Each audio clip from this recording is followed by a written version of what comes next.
My name is Margaret Collins, and as strange as it may sound, it took me more than 40 years to truly discover the man I married. I'm not the kind of woman who shares her life publicly. I've always been quiet, private, reserved.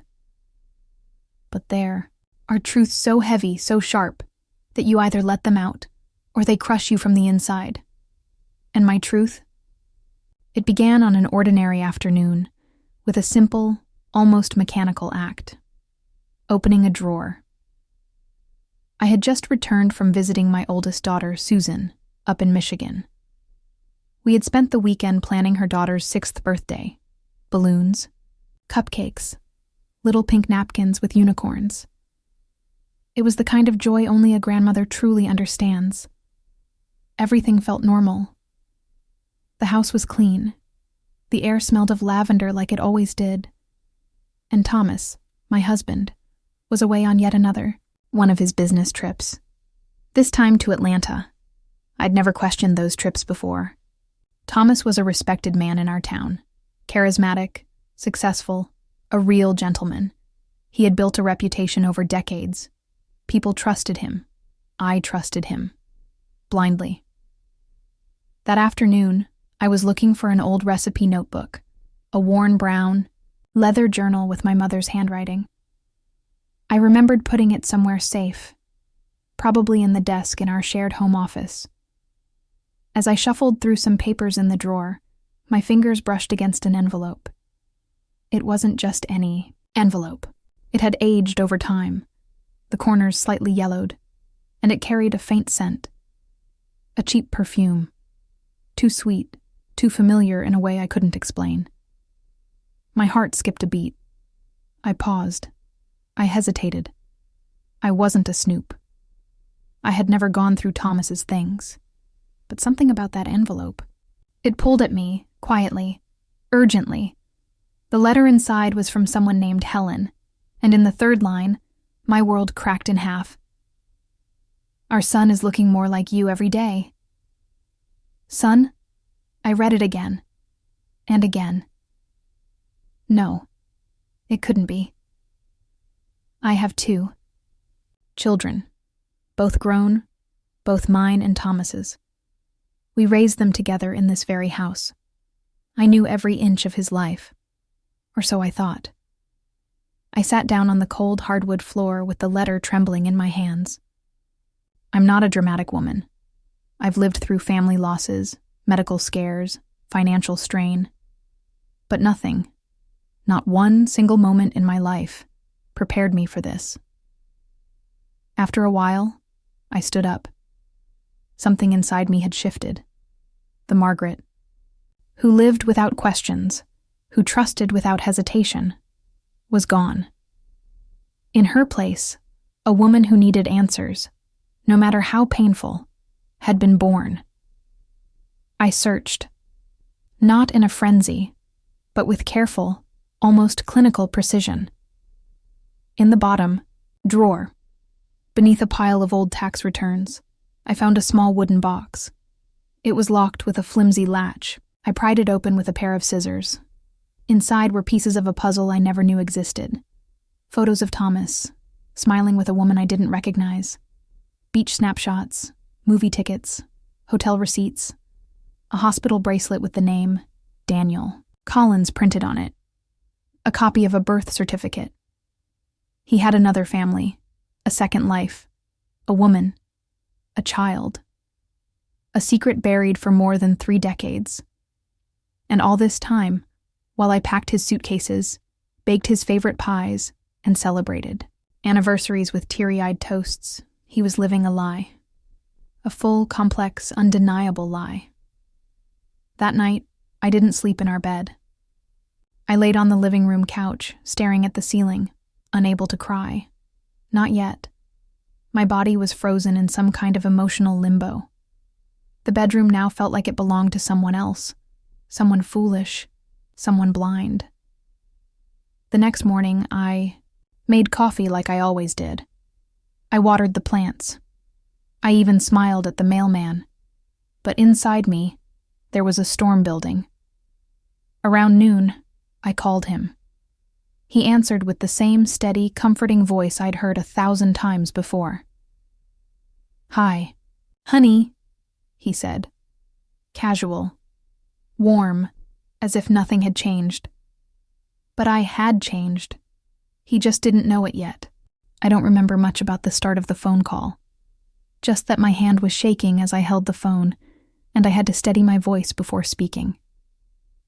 "Thomas," I said, trying to sound as normal as possible. He greeted me like always, cheerful and casual. "Hey there, sweetheart. Everything okay at home?" At that moment, everything inside me screamed. I wanted to shout, to demand the truth, to pour out every ounce of rage and betrayal surging in my chest. But I didn't. Not yet. Instead, I asked, "When are you coming home?" He paused, just a second too long, then replied, "Probably Friday night.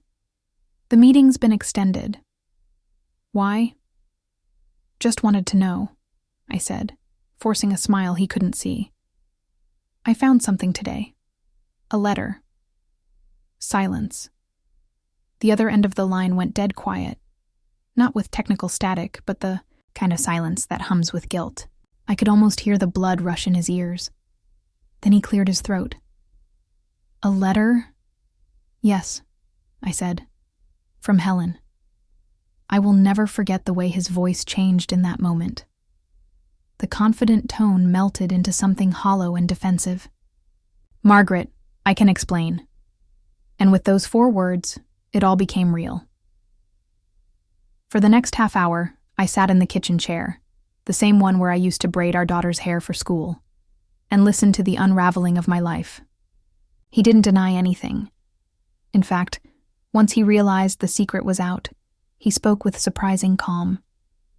He told me he had met Helen 36 years ago during a business conference in Atlanta. She was smart, vivacious, the kind of woman who challenged him, who, in his words, filled something that had been missing. I asked him what that meant, what could possibly have been missing from the life we built together, from our family, from me. He couldn't answer. Or maybe he just didn't want to. Their affair had started small. Phone calls, business dinners. Then it became physical. She got pregnant. He panicked. She didn't ask him to leave me. She just wanted to keep the child and asked him to be involved, discreetly. And he agreed. That child was Daniel. Our children, Susan and Michael, were in middle school when Daniel was born. All that time, Thomas was splitting himself between 2 families, lying through his teeth, flying to Atlanta under the pretense of quarterly reviews and supplier contracts. He missed Susan's high school play because he said he had food poisoning. In reality, he had been at Daniel's 7th birthday party. He lied to our son about college funding delays while secretly paying for Daniel's private school tuition. I asked him how he managed to live with himself. He said, "I kept the 2 lives separate. I thought maybe I could protect everyone from pain that way." I laughed. A bitter, hollow laugh. "Protect us? You built a house of lies and kept us locked inside." He tried to tell me he loved me, that he still did, that I was his real life. But those words meant nothing anymore. The man I married had betrayed the very core of what our life stood for. Every family vacation, every Christmas dinner, every whispered goodnight. All of it now carried the shadow of deception. After we hung up, I sat in silence. The sun had begun to set, casting a golden hue across our backyard. That light used to make me feel safe, grounded. Now it felt like a spotlight shining on a stage I never auditioned for. And yet, I had been the lead actress in his great performance. I didn't sleep that night either. I lay in our bed staring at the ceiling. I wasn't crying. I was mourning. Mourning the death of trust, of the life I thought we had. Mourning the woman I had been, devoted, proud, loyal, and so unaware. The next day, I packed a suitcase. I left a note on the kitchen table. Do not come home. Not until I tell you to. Then I drove to Susan's house. She opened the door and immediately knew something was wrong. Mothers can hide, a lot, but daughters can always tell. Over coffee, I told her everything, every word, every detail. Her face went from confusion to disbelief to heartbreak. At one point she said, "Mom, how could he do this to you?" And that's when I finally cried. Not for Thomas, not even for the betrayal. I cried because my daughter looked at me like I was fragile, breakable, and I had always tried to be her rock. I stayed with Susan for 4 days. Thomas called. He left messages. He texted. He even emailed. But I didn't respond. I needed time. I needed space. I needed to stop being Mrs. Collins for a moment and figure out who Margaret was without the weight of his lies. On the 5th day, I drove back home. I stood in our driveway, looking at the house, our house, and wondered how many memories inside were real and how many were shadows built on his fiction. I unlocked the door, walked inside, and that's when I made the decision. I would not live in the shadows of his truth any longer. I stood in the center of my living room, surrounded by silence so thick I could hear the ticking of the wall clock with unnatural clarity. This was the room where we had hosted birthday parties, anniversaries, holiday dinners. The room where I danced with Thomas on New Year's Eve, barefoot on the carpet, holding a glass of red wine in one hand and his shoulder in the other. Now it felt like a museum exhibit, familiar, but empty. The sunlight filtered through the windows just as it always had, but everything seemed dimmer. I walked slowly through the house, not to clean or to tidy up, but to confront the space. Every photograph on the wall, every souvenir from our trips, every small piece of decoration held a memory. And now, a question. Was any of it real? I stopped at the hallway cabinet and opened the drawer. Inside was our wedding album. I hadn't looked at it in years. Our smiling faces stared back at me, young, hopeful, filled with dreams. I remembered that day. The way my mother cried when she saw me in my dress. The way Thomas whispered forever when he slipped the ring on my finger. Forever. I sat on the edge of the bed and looked down at the album. That word rang in my mind like a broken bell. I had believed in it. I had built my life around it. But Thomas, he had quietly redefined it, shaped it around his own secret version of love. A version that had room for 2 women, 2 homes, 2 sets of promises. But mine was singular, whole, honest. And now, it was shattered. The first few days back in the house were like walking through fog.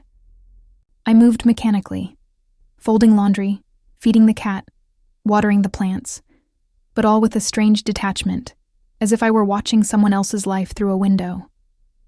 I found myself talking out loud, just to fill the silence. Sometimes, I spoke to Thomas, even though he wasn't there.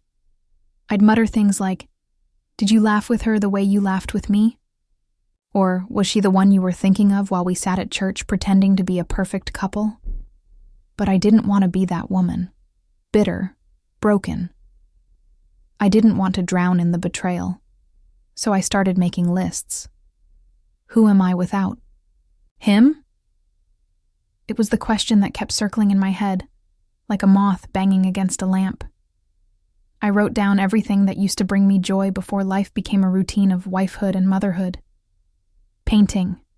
I used to paint. Landscapes, mostly. Not professionally, but for myself.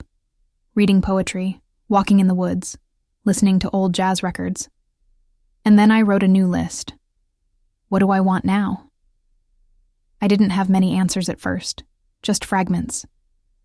Peace, independence, truth. A home that felt like mine. A life that belonged to me. not one I had to share unknowingly with another woman in another city. I made an appointment with a divorce attorney the next week. When I told Thomas, he begged me to reconsider. He offered counseling. He said we could start over. He promised he would cut all ties with Helen and Daniel, as if erasing them would somehow clean the stain from our marriage. But that was the final wound. The moment I knew it was over. Because how could a father erase a son? How could he toss aside a part of his life, and of himself, just to preserve a lie? No, Thomas, I said. You already made your choice. Now it's my turn. Thought he might get angry. But he just looked defeated. He nodded and said, I understand. He didn't fight me. Maybe he knew there was nothing left to save. The divorce process took 4 months. The town, of course, found out. In a place like ours, a small community in rural Ohio, whispers travel faster than facts. At the grocery store, women I had known for decades gave me that look. You know the one, half pity, half curiosity. Poor Margaret, they'd say. She had no idea. Can you believe it? Some people avoided me. Others approached me too kindly, their voices dripping with false sympathy. I didn't care. Because, while they whispered, I was building something. A new version of myself. I cleaned out the attic and turned it into an art studio. I bought new brushes, fresh canvas, and stood in front of a blank surface with trembling hands, unsure if I could still paint. But the moment the brush touched the canvas, something inside me lit up. It was like breathing again for the first time in years. I went to the library and checked out poetry books I hadn't read since college. Emily Dickinson, Mary Oliver, Maya, Angelou. Their words weren't just beautiful, they were anchors. They reminded me that survival wasn't just about enduring pain. It was about redefining yourself through it. And slowly, something incredible happened. I stopped thinking of myself as a victim. I stopped asking, how could he do this to me? And started asking, what will I do next? Because that's what healing is. Not forgetting, not pretending it didn't happen, but standing in the ruins and saying, I am still here. And I was. Somewhere around the 3rd week after the divorce was finalized, I found myself staring at a photo again. Not of Thomas. I had put away those pictures. I was looking at him, the boy from the envelope, the one with the familiar jawline and storm gray eyes. His name, I knew now, was Daniel Christopher Morgan, though legally he still bore Thomas's last name. The picture was from years ago, a child in a faded birthday hat, grinning at someone off camera. I couldn't tell if it was Helen or Thomas who had taken the photo. But what haunted me most was how much he looked like my own son, Michael, when he was that age. And that realization did something strange to me. For weeks, I had focused only on the betrayal, the affair, the double life. But in all the rage and sadness, I hadn't truly stopped to consider Daniel. He hadn't asked to be born into a lie. He didn't choose to grow up with half of a father.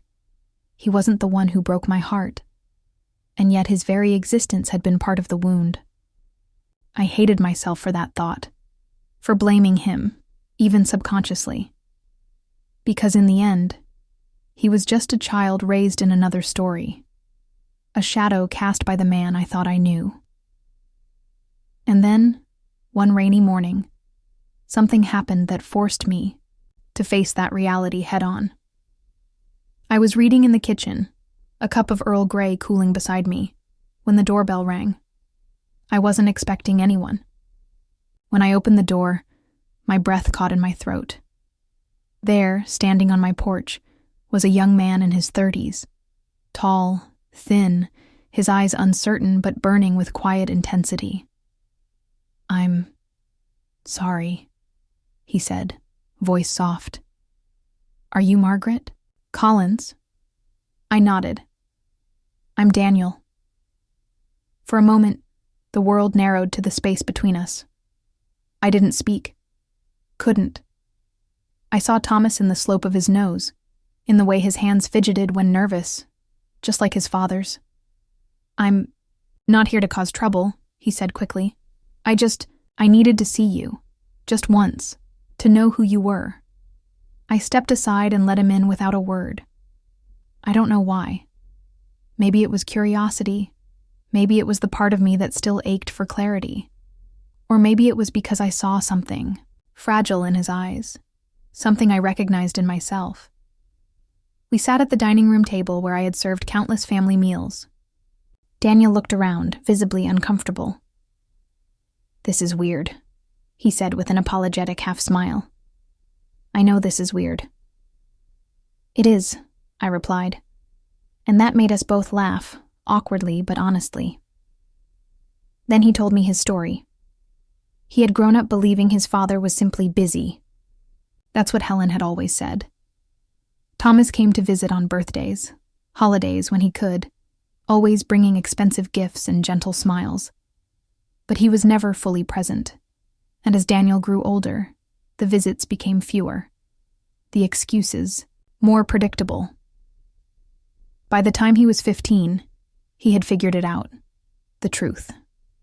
Helen confirmed it only when he was 17, that his father had another family, that he was the other son.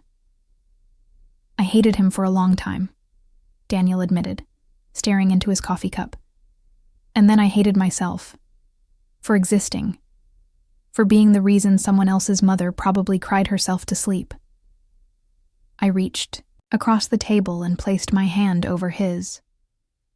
"You are not the reason," I said, my voice steadier than I expected.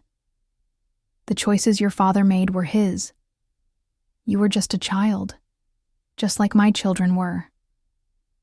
He looked up at me with eyes swimming in disbelief. I don't know if it was the words that surprised him, or the fact that I meant them, and I did. Truly. That moment was the beginning of something unexpected. Over the following weeks, Daniel and I spoke a few more times. Always cautious. Always respectful. He never pushed. He never asked me for anything. He just listened. He wanted to understand. He said Helen had passed away the previous year. Cancer. Quiet. Swift. Painful. She never stopped loving him, he confessed once. Even when she knew he'd never leave you. That made me pause. Because all these years I had thought of Helen as the villain, the intruder. But now I realized she too had built her life around hope and half-truths. 2 women. 2 homes. One man balancing lies between both, but now there was only the aftermath. The ruins. And strangely, in Daniel, I found a reflection of my own grief. One afternoon, I invited him to meet Susan and Michael. It was a tense gathering, understandably. My children were skeptical, especially Michael.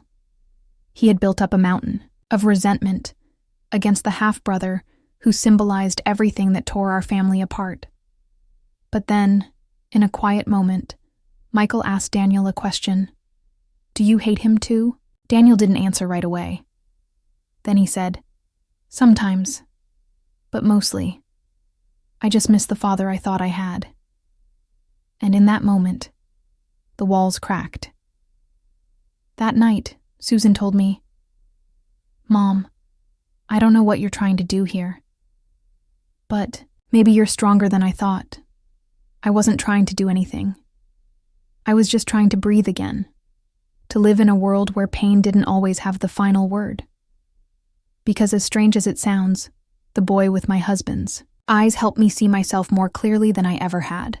It was almost exactly a year after I opened that drawer, the one that cracked open the truth, when he returned. I was on the porch, tending to my hanging flower baskets. Geraniums, mostly. They reminded me of my mother. Bright, resilient, stubborn little things that refused to wilt even in strong wind. I had just watered them, and was wiping my hands on my apron when I heard the sound of a familiar engine approaching. I froze. Not because I didn't recognize the car.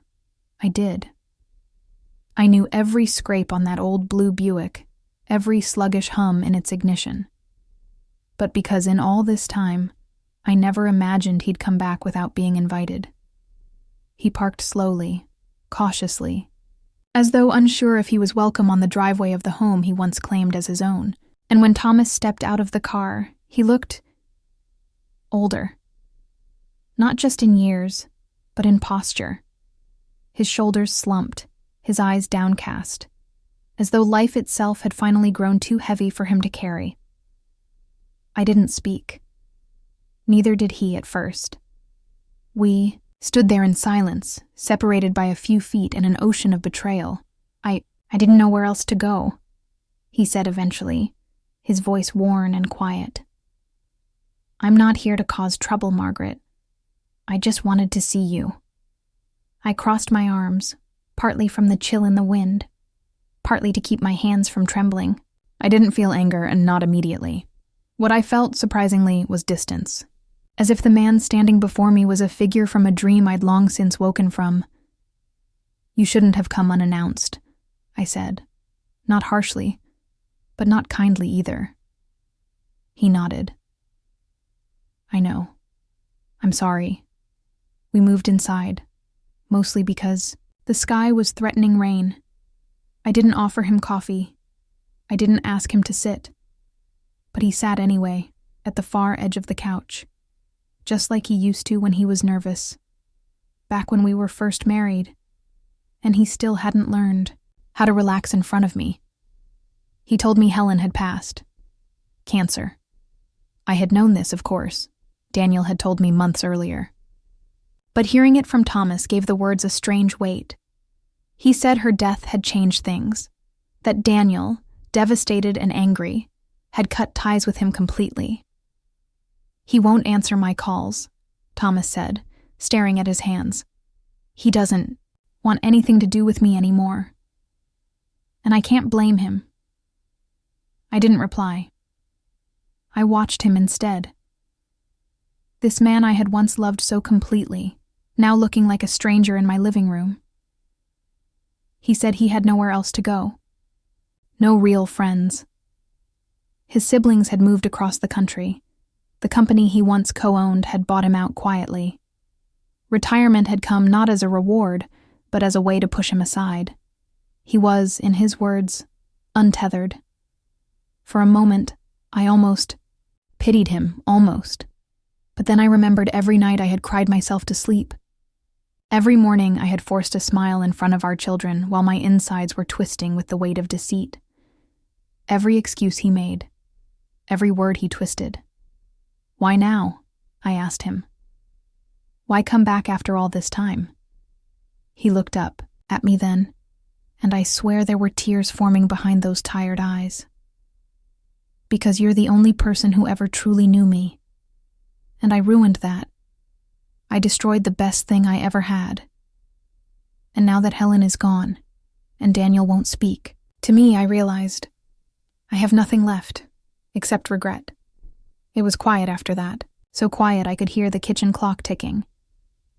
You want forgiveness, I said at last. He nodded. Yes. I know I don't deserve it, but I want it. And that was when I stood up. Because there are moments in life when you realize just how much you've changed. A year earlier I would have shouted. Months ago I would have wept. But now, I stood tall, calm, clear. I do forgive you, Thomas, I said, my voice steady, not for you, but for me. Because I will not carry your guilt any longer. I will not let your choices define the rest of my life. He blinked. He hadn't expected that. But, I continued, I will not take you back. This house, this life, this version of myself, I built it from the ashes you left behind, and I will not hand it back to the man who burned it down. Thomas looked at me then, really looked at me. and I saw something shift in him. Maybe it was acceptance. Maybe it was grief, maybe both. He stood up slowly, nodded once, and walked to the door. "I'm sorry, Margaret," he said as he opened it, "for everything." I didn't respond. Just watched him walk down the porch steps, climb into his car, and drive away for what I knew would be the last time. When the car disappeared from sight, I stepped back inside and closed the door. Not in anger, not in fear, but in peace. I had finally closed the chapter that had once defined me. And in doing so, I had reclaimed something precious. Myself. After Thomas drove away for the last time, I stood in the hallway for several minutes, just listening. The silence was not like the silence I had lived through during the months after the betrayal. That silence had been heavy, oppressive, filled with questions, echoes, memories I didn't want. But this silence, this one was different. It felt like the stillness that follows a long, stormy night, not empty, but peaceful. And I realized something I hadn't fully acknowledged until that moment. This was my home now. Not a shared space built on illusions. Not a museum of memories that weren't mine alone. It was mine. And so was this life. I changed the locks the next day. Not because I was afraid Thomas might come back. I knew he wouldn't. But because I needed the symbolic closure. The click of a new key in a new lock felt like a declaration. I choose myself now. The days that followed became sacred to me. I didn't rush to fill the space he left behind. I didn't rearrange furniture or erase all the photos, not out of sentimentality, but because I wanted to move forward, not pretend the past never happened. There's a difference. Instead, I began rebuilding gently, layer by layer, moment by moment. Mornings became my sanctuary. I started waking up early again, before the birds, before the world stirred. I'd make coffee and sit by the window with a book or a journal. Sometimes I'd write pages of thoughts, not always coherent or poetic, but true, raw, healing. Other days I just watched the sunrise with a kind of reverence I hadn't known I was capable of. I had always been too busy, with laundry, with groceries, with appointments and meals. I was always someone's wife, someone's mother, someone's neighbor. Now I was just Margaret. And that was enough. I returned to painting more seriously. What began as an afternoon distraction in the attic slowly became a daily ritual. I started using colors I had never used before. Bold crimsons, stormy blues, golds that shimmered like late summer sun. I wasn't painting for anyone else. Not for a gallery, not for validation. Just for myself. And for the first time in my life, I could hear the sound of my own voice again. Not the one shaped to please or protect or perform, but the quiet, powerful voice that had always been there, waiting beneath the layers. It said, "You are not broken." It said, "You are not what he did to you." It said, "You are more than a wife betrayed." That voice became louder every time I chose joy. When I planted herbs in the kitchen window. When I joined a book club downtown, full of women of all ages, some married, some widowed, some divorced, like me. We talked about literature, yes, but also about life, about identity, about how many women, after a certain age, feel like they disappear, become invisible. But I didn't feel invisible anymore. I felt awake. Susan noticed the change first. She came over one Sunday with her kids and hugged me tightly at the door. "You look happy," she said, almost surprised, and I was, not every second, of course. Grief doesn't evaporate just because you want it to. There were still nights I rolled over in bed and felt the ache of empty space. Still days when the past whispered to me. Soft, dangerous lullabies of what once was. But more often now, I felt something that had once seemed impossible. Freedom. Michael took longer to warm up. He still harbored resentment, not only toward Thomas, but also toward the presence of Daniel in our lives. I didn't push him. But I did tell him one thing. Over tea on a quiet Tuesday afternoon. Holding on to anger is like drinking poison and expecting the other person to die. He didn't respond at first, just looked into his cup. But I could tell he was listening. A few weeks later, he met Daniel for coffee. Just the two of them. And when he told me afterward, I saw something lighter in his eyes. Healing moves, in strange patterns, sometimes slow, sometimes sudden.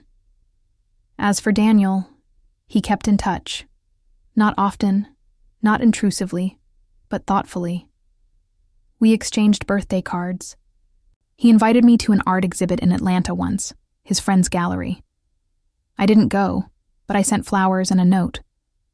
One day, maybe I will go. But I'm not in a rush. This is my time now. I started volunteering at the local community center on Fridays. They have a program for teenage girls, offering art therapy, confidence coaching, mentorship. When I told my story, a gentler, edited version, one of the girls asked, "Weren't you scared to start over so late?" And I smiled, genuinely, before answering, I wasn't scared to start over. I was scared of never starting at all. The whole room went quiet. Because the truth is, many of us are raised to believe that our stories have to be tied to someone else, that our happiness is a reflection of the roles we play, wife, mother, daughter. But life doesn't end when those roles change. Sometimes that's exactly when it begins. There's a drawer in my desk that's filled with letters I've never sent. They're not angry. They're not desperate. They're not even meant for anyone in particular. They're letters I write to the version of myself I once hoped to become, and sometimes to the woman I'm still trying to understand. In one letter I wrote, "Dear Margaret, I hope you remember what peace feels like. I hope your mornings are quiet and your nights are gentle. I hope you forgive yourself for the years you spent shrinking just to make others comfortable." I read that letter last week while tidying the attic. And for the first time, I realized something astonishing. I've become the woman I wrote to. It didn't happen all at once. Healing never does. But somewhere along the slow climb out of heartbreak, I found a version of myself I never knew existed. Not just stronger, but softer, more self-aware, more courageous in ways no one sees. And perhaps the most surprising part is that I've found joy in simplicity. I've started baking again, not just out of habit, but with pleasure. I try new recipes, even if they fail. The other day, I attempted a lemon lavender loaf and completely forgot the sugar. It came out tasting like soap. I laughed so hard I had to sit down. That kind of laughter used to be rare, but now it visits me often. In the way my granddaughter mispronounces spaghetti as buschetti. In the way my cat, Oliver, insists on knocking over the same plant every Wednesday without fail. In the silly book club debates about whether the hero in a novel should have ended up with the quiet librarian or the rebellious artist. I've stopped needing everything to make sense. Life doesn't always resolve neatly, and I've made peace with that. Not long ago, I visited the cemetery where Helen is buried. I didn't go out of obligation. I went because I needed to close that loop in my own way. I brought white roses. There was no dramatic speech, no emotional outpouring. I simply stood there, letting the wind pass through the trees, and whispered, "You loved him too. I hope he gave you something worth holding on to." And I meant it. It takes a kind of maturity I didn't possess 5 years ago to look at the woman who was once your husband's secret and recognize her as a human being, not a villain in your story. She was lied to in her own way. She waited. She built a life in the shadow of someone else's truth. Maybe she believed she was loved fully. Maybe she always knew she wasn't. Either way, she deserved her own peace. Walking away from her grave, I felt lighter, as if some part of the burden I'd carried had finally been set down. I didn't need to compare anymore. I didn't need to hate. Letting go of that hate has made room for better things. Susan calls me every Sunday now, like clockwork. We talk about everything and nothing. Her children are growing faster than I imagined, and they love visiting. Grandma's art attic. I let them finger paint on the floor. We make messes. We laugh. Michael still struggles sometimes. There are moments when I see the shadow cross his face, usually when Daniel's name comes up. But he's working on it. We all are. Healing doesn't mean forgetting. It means remembering without the knife twisting. And Daniel? He sent me a letter last month. A real, handwritten letter, which already made it feel like a relic from a gentler time. In it, he wrote, "Margaret, I don't know what I expected when I came to your door that day. I think I just needed to see the woman my father never stopped talking about. You could have sent me away, and I would have understood. But you didn't. You listened. You saw me. And in doing so, you gave me something I never had before. Closure. Maybe even a mother figure I didn't know I needed. Thank you." I sat with that letter for a long time, folded it, unfolded it, read it again, and then placed it gently in the same drawer with all the unsent ones, except his was real. Maybe I'll write him back, or maybe I'll just keep living in a way that answers everything he might ask. That drawer in my desk, it's not full of regrets. It's full of truths I wasn't ready to speak until now. Truths like, you are allowed to bloom after you've been buried. You are not defined by the people who walked away. There is still music in your soul, even if it plays quietly. These days, I go to the farmer's market every Saturday. I buy fresh flowers for no one but myself. I smile at strangers. I've even started taking a painting class at the community center, not to teach, but to learn. Imagine that. At 68, I'm still learning how to hold a brush differently, how to see light, how to create from chaos. Because that's what life is, isn't it? A canvas. Sometimes torn, sometimes stained, sometimes beautifully unfinished. And I've decided to paint until the very last corner is filled. When I was younger, I used to think that growing old meant growing small, shrinking into the background, fading gently into the wallpaper of life. Society treats older women that way sometimes, as if after a certain age, you've already said all you were meant to say, done all you were meant to do, as if the most important chapters of your story have already been told. But I have learned something very different. Growing old, when you've been through what I have, doesn't make you smaller. It makes you sharper. Quieter, perhaps, but more deliberate, more awake. It's a strange thing to feel more alive at 68 than you did at 38, but that's the truth of it.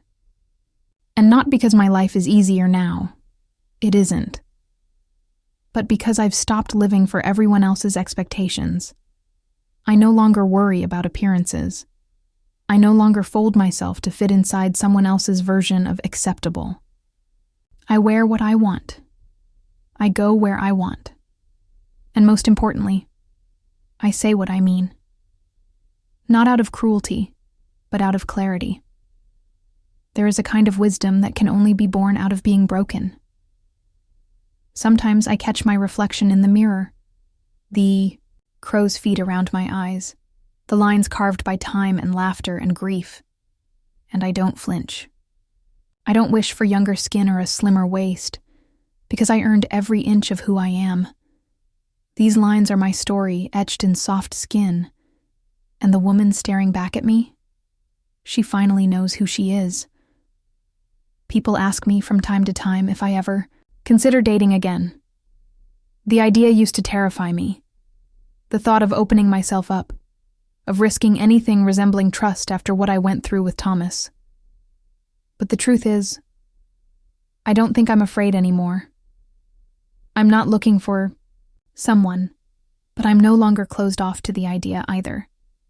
If love finds me again, in the slow, respectful way it should, I won't run from it. But I also won't need it to feel complete. That's the difference now. In the past, I measured love by what I gave away. Now I measure it by what I'm no longer willing to lose. My peace, my self-worth, my freedom. I've met a few kind men through my book club and art classes. Nothing romantic, just kind souls who appreciate stories and slow conversations. One, a retired English professor named Leonard, has a laugh like warm honey and brings cinnamon rolls to class on Thursdays. Sometimes we sit under the oak trees, near the lake, and talk about poetry and the past, not as people searching for something, but as people who have already found enough. Those are the moments I cherish most.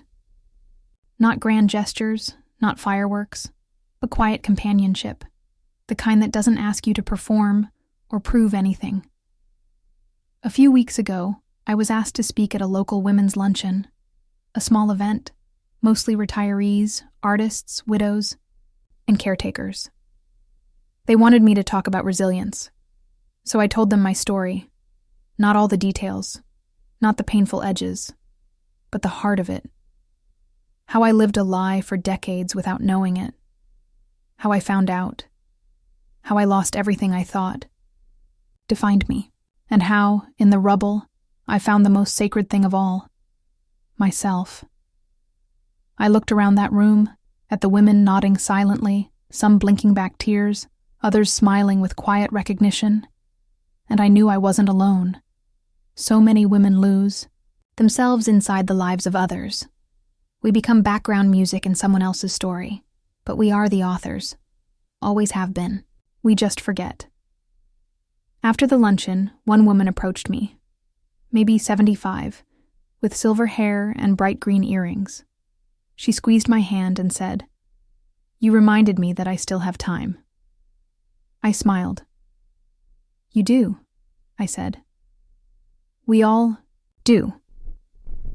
Even now, I'm still finding ways to begin again.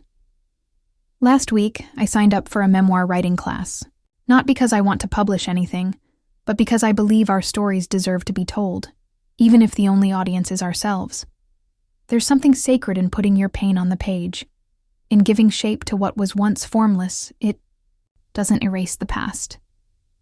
It honors it. It says, "Yes, I was there, and I made it through." Sometimes I write about the early years, when Thomas and I were young, when the kids were little, when everything seemed so certain, and I allow myself to remember the love that was real, because not everything was a lie. Not every smile was false. That's the hardest part, and also the most human. You can mourn a person and the version of them they once were, even if they hurt you later. You can grieve a life and still be grateful for it. You can let go and still honor what was good. That's what I'm learning every day. That healing isn't a finish line. It's a quiet, constant choice. I've stopped asking, "Why did this happen to me?" Now I ask, "What can I do with what's left?" And the answer, always, is this: live. Fully, gently, unapologetically. Sometimes I wonder what my legacy will be. It's a thought that visits me in the quiet hours, usually early in the morning when the world is still wrapped in mist and the birds haven't yet begun to sing. It's not a morbid thought, not fear of death or a checklist of unfinished business, but a question of presence, of memory, of meaning. What will remain of me after I'm no longer here to speak it? When I was younger, I assumed legacy meant things: heirlooms, photo albums, recipe cards passed down from mother to daughter, the handwriting in the margins of old cookbooks. And yes, I still believe those have weight. My daughter Susan still makes my peach cobbler recipe from the note card that's stained with butter and a thumbprint of cinnamon. But now I know that legacy is much more than artifacts. It's the feeling people carry when they say your name. It's the strength they remember when they face their own storms. It's the permission you give others, just by living truthfully. For a long time, I thought my legacy would be that of a wife, a mother, a woman who loved deeply and served quietly. And those things are true. They always will be. But now, I hope I leave something else behind too. I hope people remember that I chose peace over bitterness, that I found strength in devastation, that I didn't let betrayal be the final sentence of my story. I think about my grandchildren often when I consider legacy. They're still too young to understand everything that happened. The secret, the divorce, the way our family reshaped itself. But one day, they'll be old enough to ask questions. And when they do, I'll be ready to tell them. Not the scandalous version, not the angry version, but the truthful version. That life is complicated, that love is powerful, but sometimes not enough. That people make choices, some good, some selfish, some that fracture entire lives. And that what matters most isn't the pain, but what you do after it. I'll tell them that forgiveness isn't weakness, it's freedom, and that starting over isn't something to fear. It's something to embrace, even if it feels impossible at first. I think back to the version of me that existed the day before I opened that drawer. The woman who thought she had all the answers, who believed her life was neatly packaged and predictable. I want to hold her gently now. Not scold her for being naive, but thank her for the decades she gave. Even in the dark. She deserved better, but she survived. And I honor her every day by living differently now. Last month, I wrote another letter to my future self. The one I imagine will be 80, with thinner hair and wiser eyes. I wrote, I hope you're still painting. I hope your hands still tremble when you find a poem that understands you better than people do. I hope you never stop choosing softness, even after everything. And I hope most of all that you're proud of me. It felt like the most honest thing I've ever written, because I am proud. Not for enduring heartbreak, but for what came after. For the way I gathered the shattered pieces and made something beautiful. For the way I opened myself to connection. Again, to Daniel, to the children, to the small, joyful moments that life offers when you stop trying to control it. Daniel and I don't talk every day, but we talk enough. Sometimes just a text, sometimes a longer phone call. He tells me about his work.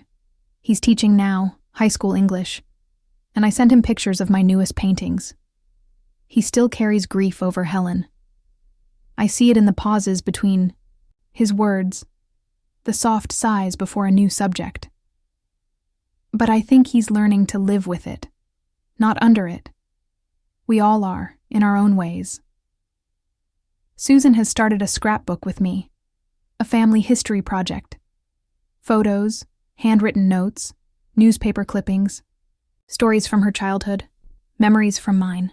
She asked me to include a section called Lessons from Grandma. I laughed at first, told her I wasn't some wise sage, but she insisted. You've lived, Mom, she said. That's more than enough. So I wrote things like, don't. Trust someone who doesn't know how to apologize. Cook with butter and love. Both are essential. Say no without guilt. Say yes without fear. You don't need to be whole to be worthy. Simple truths, hard-earned, quietly powerful. That's the legacy I want to leave. Not perfection, not performance, but presence. I want the people. I love to remember that I didn't let sorrow hollow me out. I let it carve space for something better. That I stood back up when life knocked me down. That I laughed again. That I lived again. Fully. Honestly. Unafraid. I never imagined that I'd live an entirely different life in the final act of my story.